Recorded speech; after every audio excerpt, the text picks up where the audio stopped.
Welcome to today's IGTV. I'm talking about teenagers and final exams. The stress of watching your teenager seemingly blow off possibly the most important exams of their life in their final years of high school, and you're like, I don't know how longer I can bite my tongue and tell you you're being a lazy, irresponsible so-and-so, and I'm not going to pay for any university or college if you are not going to study for these exams. Okay, this is real. This is the real deal. So let's talk about this, shall we? My name is Allie Payne. I'm a certified life coach, certified relationship systems coach, one of only 70 people in Canada to hold both designations. I have been working with parents of teens to empower them to create genuine connection, mutual respect, and trust instead of the baffling blow-ups, painful disconnection, and stressful silences that make parenting and being a teen feel so incredibly hard. I was a very troubled teen and spent years in therapy and recovering. I have successfully raised 2 humans. They are now adults. And so I want to talk about like exams for a bit. Maybe your teenager's graduating, like they're in their final year. Maybe they're in, in their junior year, senior year, whether that's grade 11, grade 12. It could be the additional years depending on where you are in Canada or the United States and your education system. Okay, let's jump in. So in the United States, exams are complete because I think we're finishing school. So this is kind of like more Canada, Europe. And exam time is super stressful. It's super stressful for you. It's super stressful for them, right? So what you might be seeing is your teenager having elevated levels of anxiety, which can look like they are more emotionally explosive. They're more defensive. They're just short. They're just hard to be around. They're more demanding. They're kind of, just sharp. Know what I'm saying? They're just kind of sharp. It can look like that. It can also look like avoidance. Avoidance is based in anxiety. Avoidance is based in fear. So it can look like avoidance, like they're just blowing off this really important key time and they just want to spend all their time with friends, sports, gaming, telephone or phone, sort of like social media, phone, all of that. That could be part of this, of what you're seeing from an avoidance perspective. It can also appear to be very shut down. Your teenager may appear numb, spending a lot more time just in their room. They're lethargic. They're maybe not eating well. They're just kind of removed and go dark. Anxiety can look like that. And then it can also look like hyperactivity. Anxiety can show up as hyperactivity. They just have a lot of energy and they're putting it in all the wrong places. Maybe they got klutzy. They're dropping things. They're just like full of that. It's almost like shaking, like their body is just kind of vibrating with energy. So anxiety, exam anxiety can look like that too. Teenagers already are struggling so much with their self-esteem, which as a natural part of the adolescent brain development, their self-esteem drops up to 30%. And so this can be really challenging as they head into exams when they're already so insecure and they're questioning who they are, which they don't know yet, and their value and am I smart enough, and my teacher hates me and I'm stupid and I don't know how to do this subject, like all of those things, right? So that can feel really, really, really hard. Now, as a parent, I've raised 2 children as a parent. It is really hard when you see your teenager doing any one of those things I just described near exam time. Hi, Did you forget that I have such an itchy nose, and I don't know why it always happens when I'm on IGTVs. By the way, I would love a follow, and if you're on YouTube, hit the subscribe button. It's really hard as a parent when your child is like going down this final road that you have worked hard for as well, I get. And you're watching them like seemingly kind of blow off the importance of what is about to come, what is about to happen, because you also understand maybe they're already conditionally accepted to a college or university. Maybe they have applied to colleges and universities, but they need these final grades. They need these final exams, these marks in order to complete their acceptance. Maybe your teenager has like big dreams and big goals, and these exams are really consequential. So, excuse me, as a parent, it is like, well, wait a second. You might be saying like, well, I can't just like let my teen blow this off. Like, I have worked so hard for them to get to this point. Maybe even you might be saying, I have busted my butt to pay for a further education that we've already put a deposit on. Or maybe you've already had to like lease an apartment for them because it's not nearby. Or like you've already outlaid this cash. Ouch. And now you're watching your teenager not take these final exams really seriously. And it feels offensive. Like, that feels offensive. Like, screw you, teenager. I've worked really hard and you are blowing off my efforts and to support you in what you said you want to do or what you've been showing you want to do. And so it's really hard not to be emotionally triggered. It's really hard not to be emotionally triggered around exam time when you as the parent have put in all this time and effort, and then you're watching your teenager blow this thing off a little bit in whatever that looks like, whatever version of anxiety or avoidance or just complete stress ball that looks like. So here's what tends to happen. What tends to happen is you kind of put your teenager under a little bit of pressure, okay? Because you're not letting them off the hook when they're this close to the finish line. Nobody does that. Who does that? So pressure can look like extra lecturing. Huh? How many of you have done that? I have done that. Extra lecturing. So you're trying to remind your teenager of the importance of these exams. You're trying to remind them, like, well, you already have these acceptances to these colleges, but they're going to need these final grades and you have to get XYZ grade in order to get into this college. So you're like constantly reminding them of how consequential these exams are. And it kind of turns into like you're lecturing about the importance of these exams. And, even if it sounds like encouragement, it's probably still a lecture.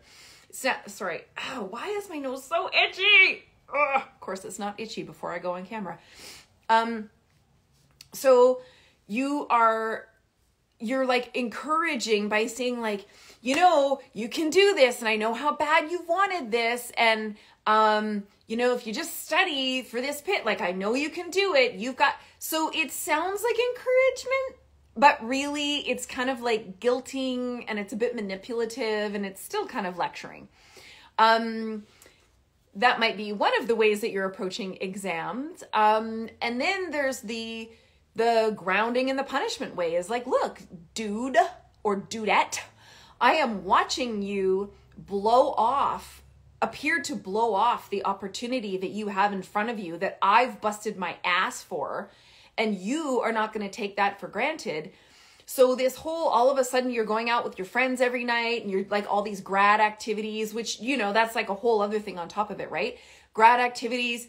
And so it can be like, no, so now you're starting to try and set boundaries around, you don't get to go out with your friends every night, sunshine. when you are not studying. So you can now not go out with your friends unless you study for a couple hours. Right? So now you've gone from like reminding them of the importance to trying to encourage and motivate to now you're setting limits because they still seem to be not taking this very seriously. Does this sound familiar to anybody? Put yes in the comments if this sounds familiar. Tell me I'm not the only one here. And then when that, like, it's because you're kind of like policing their amount of study time. You're policing it. Like you literally are getting so hyper vigilant and focused on the amount that they need to study. You are almost setting the timer on your Apple Watch or your device or your phone when you see them go into their room and you're like watching your internet service provider app as what device they're on and for how long. And all of a sudden now you are a private investigator. Like you are hell-bent on accounting for every single minute of your teenager's life and what they are doing with those minutes and how many of those minutes are actually spent studying.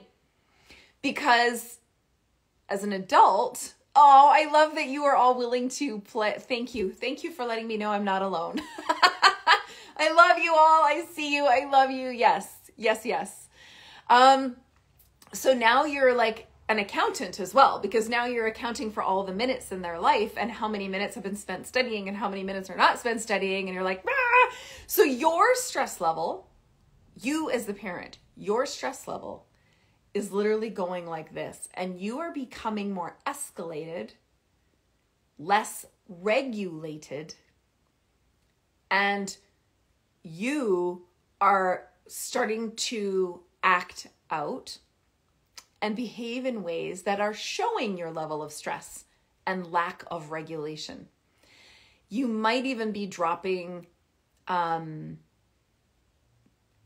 comments. You might be dropping little like hints that aren't really hints, kind of derogatory comments like, well, must be nice, or, you know, well, if you didn't care about this, or like, well, obviously you don't care, or it starts to get your comments might start to get a little pointed and hurtful, right?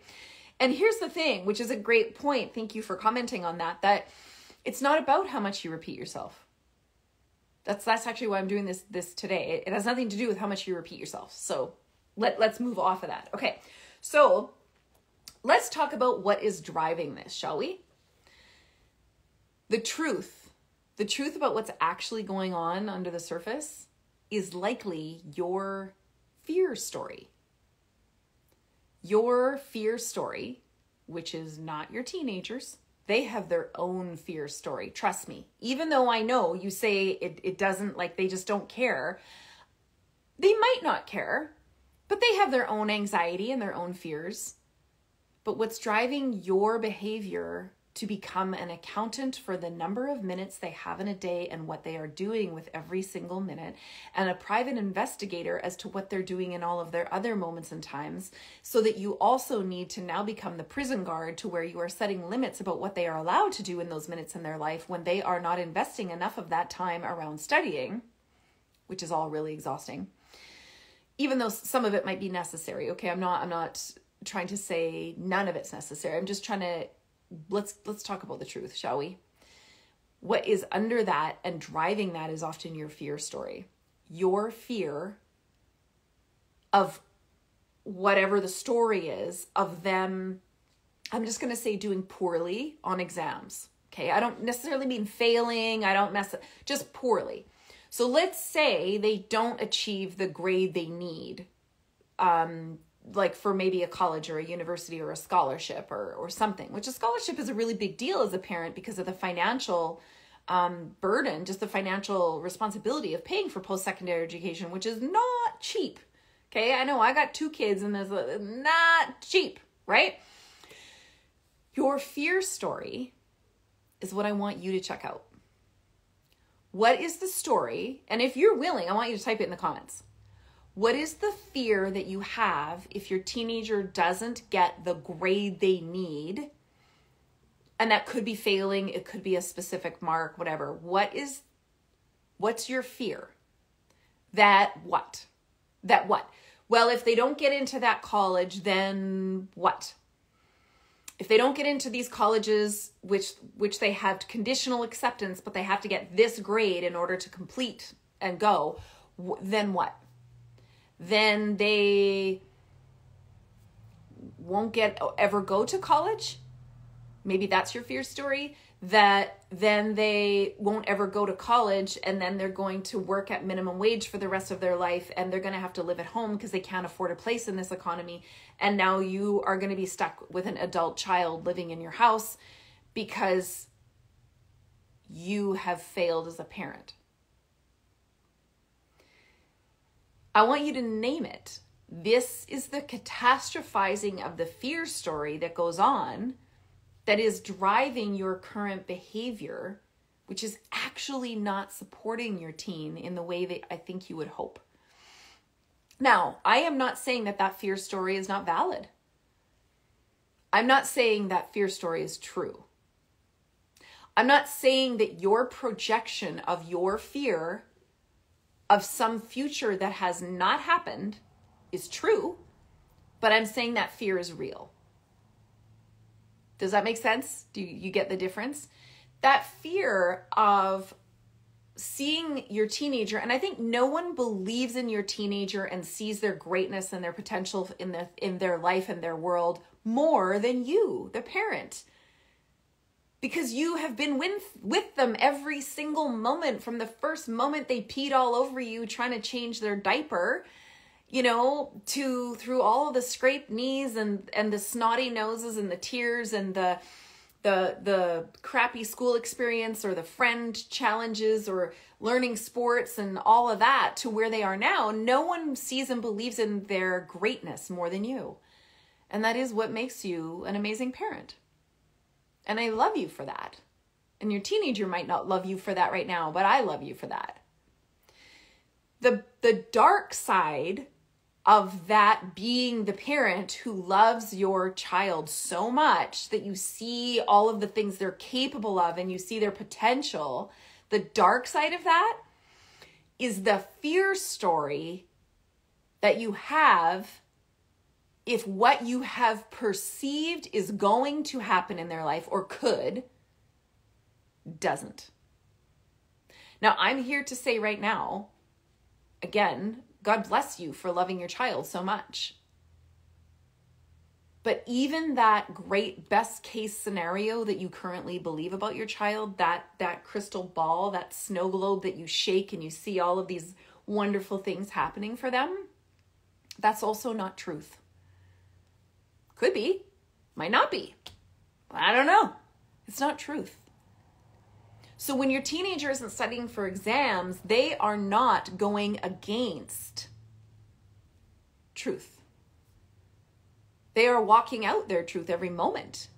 Your best version for their lives is not the truth. And you have absolutely no way of knowing if that would happen or it's not going to. So when that story you have of who your teenager is and what they're capable of and their potential becomes challenged by the way your teenager is showing up in this moment, where you just want to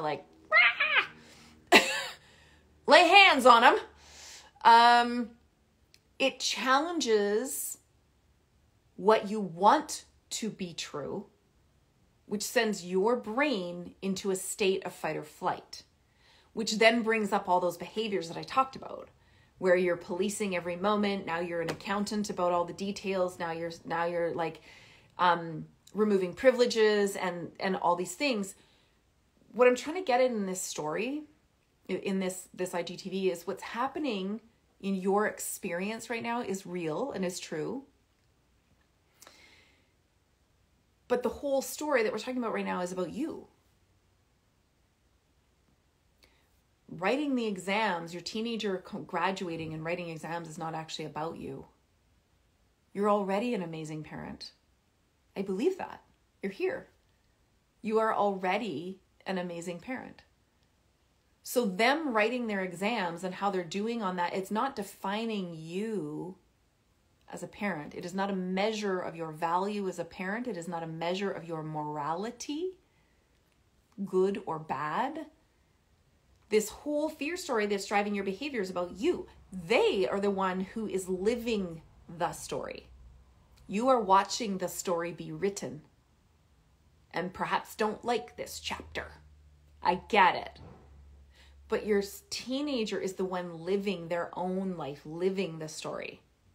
You do not get to live that story. Okay? Yes. Yeah. Yes. And this is the whole thing, is you want them to think for themselves. Exactly. So let's talk about that. Because what ends up happening when you are living in this fear story as if this whole thing is about you, which is normal and natural for our human brains, when we are hijacked by fear in a state of fight or flight, even low level, okay, it's all about you. It's all about you because you only know your own experience. So that's normal, okay? Totally normal. But what ends up resulting in your relationship with your teenager is excuse me, now I have the hiccups. Really, a girl can't catch a break. Now you have disconnection. Because your fear, in however that is showing up in your behavior, is translating to a projection on your teenager, which feels like external pressure. Now remember, they already have their own level of fear and anxiety or just general stress. Exams are stressful, okay? I love exams, said no teenager ever, like in the history of humankind. So I'm pretty sure they're already stressed, maybe anxious, maybe not, okay? So they've already got their own thing going on. When your fear is projected on them in those particular behaviors, there's a downward pressure. It's a downward pressure. They already have their own downward pressure, which is leading to perhaps some of the avoidant behaviors that you are seeing. Those avoidant behaviors that are based in fear or perhaps anxiety, okay, is because of their own inward downward pressure. So if you are putting external downward pressure on them and they're already feeling their own downward pressure, do you see where we're going here? The point is down. Down. We're going down. It's not good. It's not good, okay? It results in your teenager feeling less emotionally safe with you to express their fear, or I'm going to fail this. You know how teenagers do that. That's what their brains do. Everything snowballs. It's all an avalanche. It's never one snowflake. It's always like the whole snowball and the whole avalanche all at one time coming at ya. Like I'm terrible at this. I suck at this. I'm stupid. I can't do this. I'm terrible at exams. I'm going to fail. What's the point? I don't need that subject anyway. I'm never going to go study that. I'm never going to use that knowledge. I don't care about that. Like all of the things, right? I mean, I know I said them all. I don't know about you, or if your teenager's saying them all. So your teenager's coming at you with that. It is the perception for you as the parent is that your job is to take on their fear and to take over for them and then run it for them by doing those fear-based behaviors, like monitoring their time, setting limits on things. Now, I'm not saying limits are bad. Setting limits on their socialization and their, because they're not doing it your way. Your teenager's allowed to have their own fear story too. In fact, because they are the one living the story, they're the one living this life, their fear story is the one that needs to take front stage, not yours. Their fear story needs to be the one that's given all the airtime so that they can process and they can release, and they're allowed to feel that fear and that stress of low self-confidence, lack of belief in themselves, questioning why it is they have to learn what they have to learn. That's not bad either, okay? That their fear story gets to take front stage and you are in the audience. You're not like supporting actor or actress in the fear story. It's not helpful. No good will ever come of that. Because when you are in the audience and you are listening to their fear story and you are allowing space for it and being like, yeah, that's really real. Like exams are stressful. This is really hard. Like what is it like when you believe those things about yourself? Like that sounds really challenging, and You're not trying to fix them. No, no, no, no, no.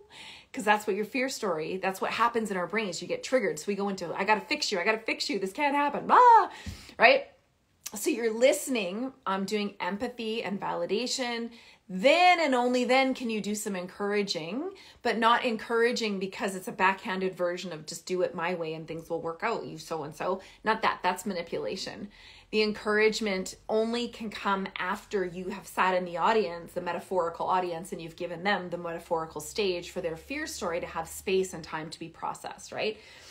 Then you can ask if they want your help. Would you like my help to develop like a study strategy? And some kids will say yes, and some will say, hell no, step back, right? Oh, thank you. So some kids will, allow you to say yes, but then that is not the green light to charge past and run over them with what works for you. That also doesn't work. It's a conversation about sitting down with them and saying, okay, what if we just break this down into tiny chunks? Okay. Because one of the reasons that teenagers stress out so much about exams is because it feels like their their executive function is not fully developed. It will not be fully developed until they're 28 years old. So exams, feel highly overwhelming and anxiety provoking, like for reals. Okay. They don't have prioritization. They do not have, great time management. They are highly prone to procrastination and low levels of task initiation, like to get the getting started. If they have ADHD, they can significantly struggle with concentration, with task maintenance, like staying on the task for a while. I have ADHD. I've raised a son who has ADHD, autism spectrum disorder. I just posted a video last Thursday called Parenting ADHD. It's here on Instagram and on YouTube if you want to watch that. But exam stress is like a whole other beast, okay? So if you want to truly be part of your teenager's solution, then you need to be helping them to process their fear, because it's like a boiling pot. If you're like, well, just do it like this. If you just do it my way and you did this will work. Blah, blah. Have you ever tried holding the lid on a boiling pot? Someone's going to get burned. And it's probably you. You've got to take the lid off the pot first. You got to bring the boil down. So you got to make space for their fears, for all of their exaggeration, for all of their world is ending, this is terrible, blah. Like, make space for it. It's real for them. It's real for them. You got to start there. Because once you take the lid off the pot, the boil comes down, but does the pot stop boiling? No. Because you know what's driving the boil of the pot? The burner. But that burner is the exam. So you can't necessarily turn the burner down in this situation because the burner, the temperature of the burner is the exam. There are some things in life we can turn the temperature down on to just avoid the pot from boiling. Take the pot off the frickin' burner in some cases in life. But when exams, you cannot, it's an exam, right? So, rather than reducing emotional safety with your teen, so your teen doesn't feel safe to talk to you, your teenager feels lectured. They feel the more you lecture your teen, the more you tell them what to do, the more that you are projecting your fear story on them because you are so afraid of what is going to happen, which isn't necessarily true, but that's triggered because your best case scenario is currently at risk. All of that creates disconnection. Your teenager no longer trusts you. They don't believe that you are their ally. They can see that you are in this for you. They are not stupid. They know that you are making this about you. So stop. They will feel less respected when you make it about you. They won't trust you to ask for support that they need from you when you make it about you. They feel it reinforces that they aren't smart enough. They don't know everything they need to know. They're not doing it right. All of the negative, shaming, failure-based messages are reinforced when you attempt to drive this exam bus, making it about your fear story so that your Disney ending doesn't feel at risk. That this will not go well, and your teen will avoid more. And I'm not saying this is the make or break of whether they get an A or they get a D, but you do play a role in how this rolls out. Now, I want to say two more things about this before I end, okay? Let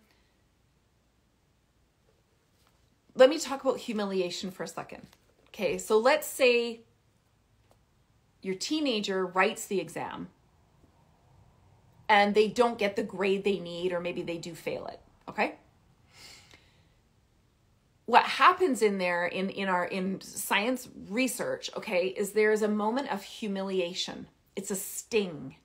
It's a sting of the result that they got is so hard to be with that they are a person who would fail an exam, that maybe they are dumb enough, because that moment of where the result is so hard to be with, that it's hard to be with because it's reinforcing.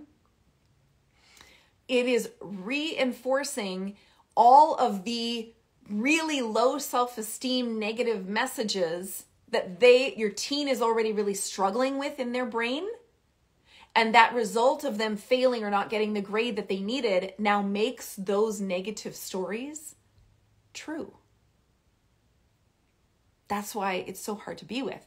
So there's a moment of humiliation, okay, in the brain, which is where what the result that you wanted is so far from what actually happened that there's this resistance in your body, like literally in your body. It's just hard to be with, okay? Research shows that in moments of humiliation, there are two distinct things that can happen, and I need you to hear this if this is the one thing you get out of this video. When your teenager experiences humiliation, particularly around school grades, but I mean anything really, okay, school grades, not making a sports team, not getting accepted to a college or university, it's all in there. And you meet them with a response that might sound like, well, if you had just studied, I told you to study. You are the one who decided to go out with friends and you blew it off and do you see what I'm doing? I'm reinforcing why they should have gotten that terrible result that they're having difficulty being with. That is so hard to accept. They're having difficulty accepting it. I am reinforcing everything they're trying to resist. You were lazy. You were irresponsible. You lacked time management. You didn't prioritize this. You didn't ask for the help you needed, blah, blah, blah. These are all already the shame stories they have in their head. Trust me, shame is human. It's natural. We all have shame. But now you're reinforcing why the results happened is fueling and building those shame stories. So in that moment of humiliation where the result wasn't what you wanted or perhaps what they wanted, okay, and you meet them with all of the reasons why it's true, duh, what happens is they internalize that failure because their executive function does not know how to filter this stuff out. So they internalize that failure as being an inherent flaw in their character, in their person, that they didn't just fail an exam. They are a failure. So it's like genetics. It becomes like attached to their genetics. They are a failure, okay? And it's personalized. Now, when we personalize, research shows when we personalize failure, it completely changes what you believe about yourself, the choices you make for yourself in your life, the degree to which you will challenge yourself, and the people you will choose in your life, the relationships you will choose. It affects everything. Everything. When you personalize failure. And this is in the teen years is where our brains are most susceptible to this because of the development of our brain. So in that moment of humiliation, when your teenager is not doing the way that they want to do, and you reinforce why, well, duh, yeah, they personalize the failure and they lower their confidence and they become hopeless, which is a way of behaving such that they simply choose less. Maybe they'll select easier courses in university because they're afraid to challenge them. Like, it has significant impact. Here's this option 2 in the moments of humiliation. In that moment of humiliation, I don't care how right you are about how stupid they were, about how not prioritizing and they didn't study and they blew it off and they should have. I don't care. I don't care. In a moment of humiliation, research shows when they are met with grace and compassion.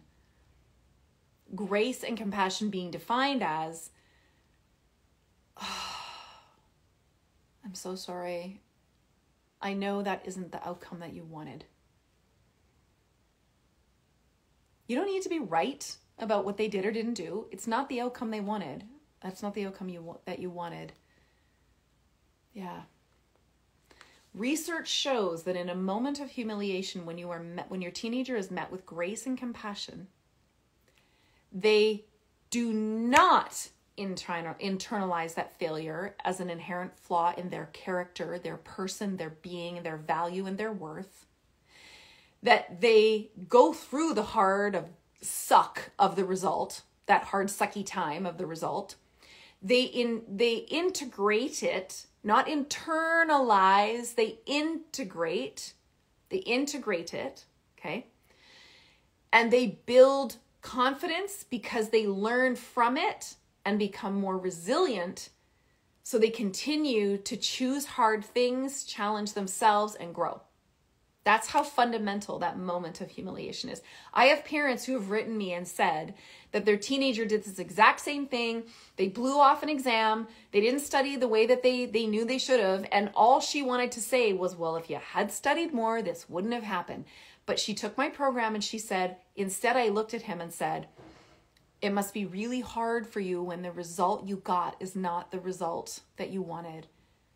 And her son stood in front of her with tears welling up in his eyes and started crying because he was seen and witnessed in his moment of humiliation. And it changed their relationship in that moment because she didn't need to be right about it. And it's his learning. He's in the story.